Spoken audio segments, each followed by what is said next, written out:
What's going on, guys? Sumi here with Thoughtcast, and today I'm going to talk about how to stop caring.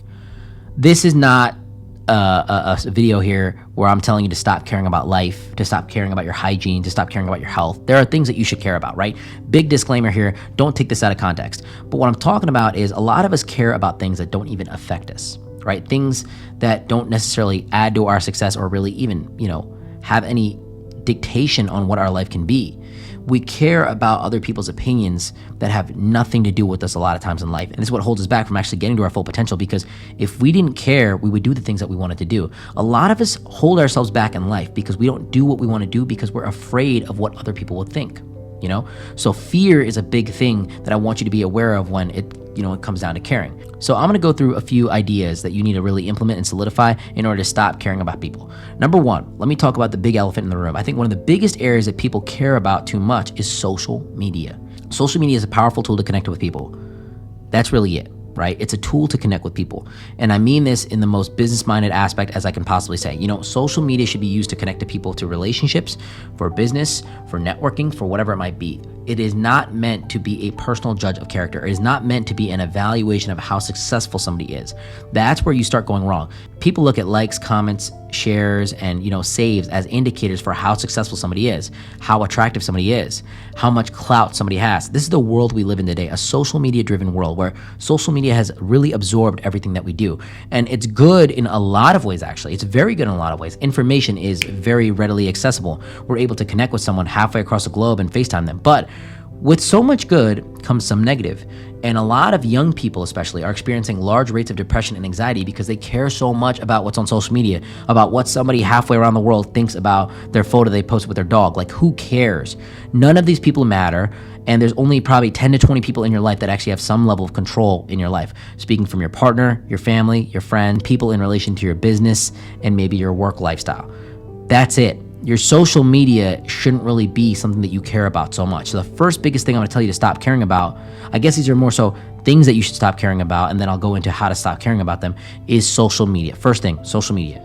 Number two, people at work. You should care about your production at work. You should care about how efficient you are. You should care about your presentation in a professional manner. When it comes to outside of work, what the office gossip is, you cannot care about these things. You go to work to make money, to create a career, to earn a level of income. You don't go to work to make friends, to climb up a social ladder where you're trying to be the most popular kid there. Like, yes, it has benefits to be very popular at work, but in reality of realities, companies don't care about how cool you are. They care about your dedication to the company and the products and the goals and the services and everything else in the company's mission. That's what they care about. If you're a good employee, it doesn't matter how cool you are and how big your house is and what kind of car you drive. It cares about what you're bringing to the company.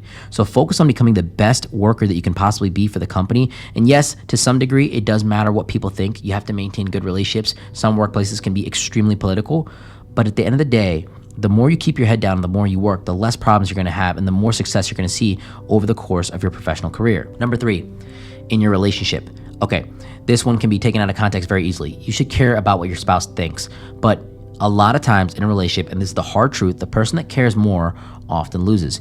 If you over-fixate and over-obsess on your relationship, you will start to magnify the small problems and traumas within your relationship. Every relationship has trauma. Every relationship has problems. Every relationship has issues. But if you start to really care too much to what your wife wears or what your husband does or what all this stuff, right? It can cause you to really lose yourself and fixate so much more about the partnership. You should never lose who you are when you're getting into a relationship. You should never really just dissolve yourself and your personality, because God forbid if it doesn't work out, you still need to maintain you.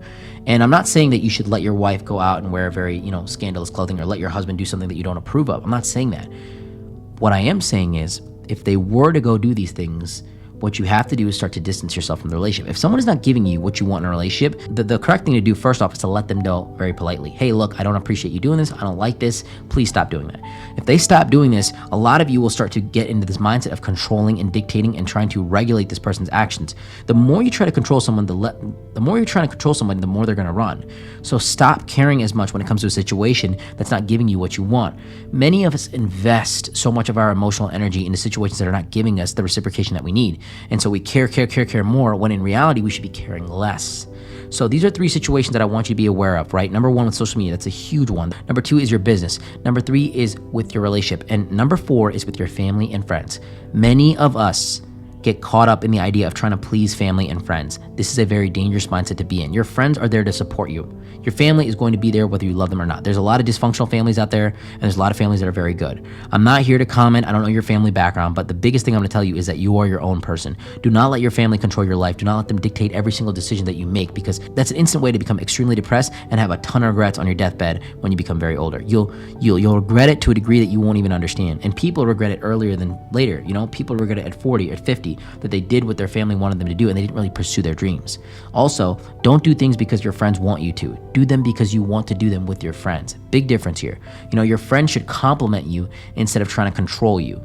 And there are friends that can give you advice on things, but don't necessarily just take everything they say for granted, So, from top to bottom, social media, businesses, your workplace, your work environment. Number 3 is your partnership, and number 4 is your friends and family.